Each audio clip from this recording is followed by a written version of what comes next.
Hello family, welcome to our channel. ఈరోజు మనం బాల్నగర్లోని దేవతల గుట్టకైతే వెళ్తున్నాము.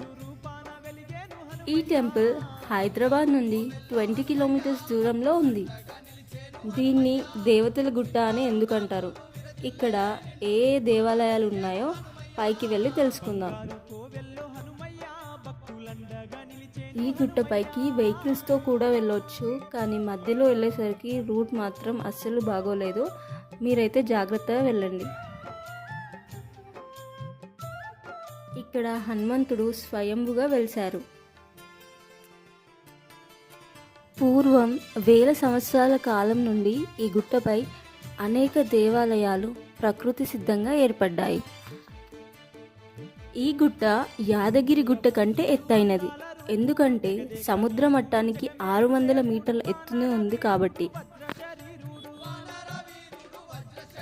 ముక్కోటి దేవతల నిలయంగా ఉంది కాబట్టి దీన్ని దేవతల గుట్ట అని అంటారు.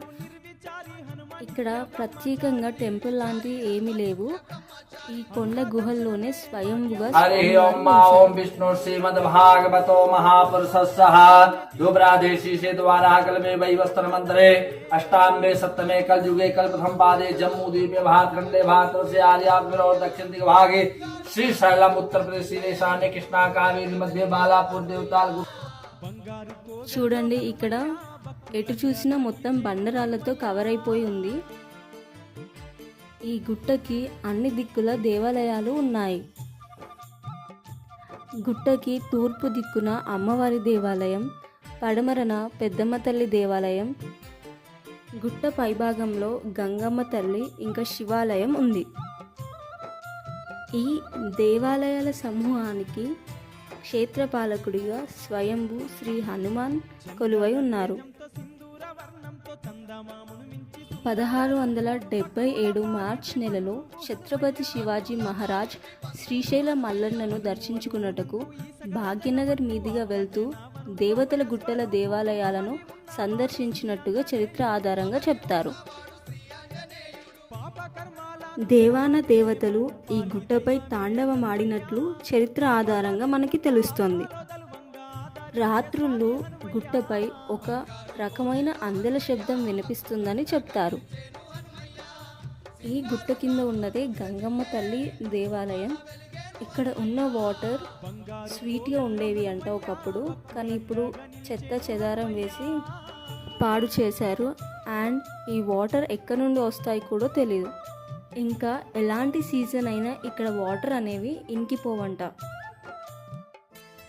అనేక మంది మునులు, ఋషులు ఇక్కడ తపస్సు ధ్యానం చేసి అతీత శక్తులను కూడా పొందినట్టు చెప్తారు. ఈ గంగమ్మ తల్లి గుహ పక్కనే శివుని గుహ కూడా ఉంది. రండి వెళ్ళి చూద్దాం.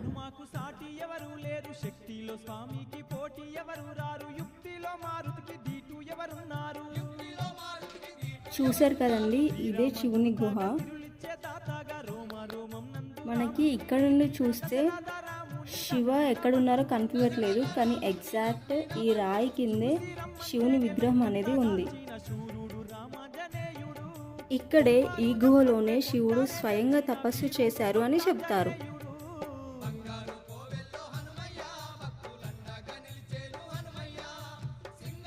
చూశారు కదండి, గుహలోకి వెళ్ళడానికి కొంచెం కష్టంగానే ఉంది. ఎట్ ఎ టైం 2-3 మెంబర్స్ వెళ్ళలేరు. ఒకరి తర్వాత ఒకరు వెళ్ళి దర్శించుకొని రావాలి.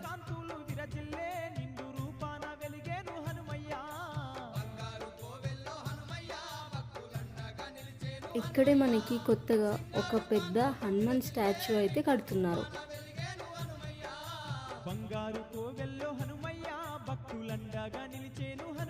ఈ పెద్ద హనుమాన్ విగ్రహం చూడ్డానికైతే చాలా బాగుంది.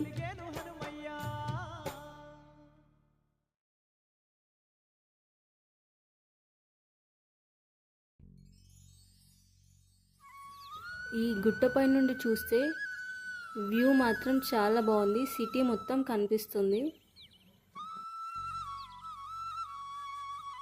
ఇంకా సన్ రైజ్, సన్సెట్ టైంలో అయితే చూడడానికి చాలా బాగుంటుంది. మీరు కూడా మీ ఫ్యామిలీ లేదా ఫ్రెండ్స్తో వచ్చి తప్పక దర్శించుకోండి.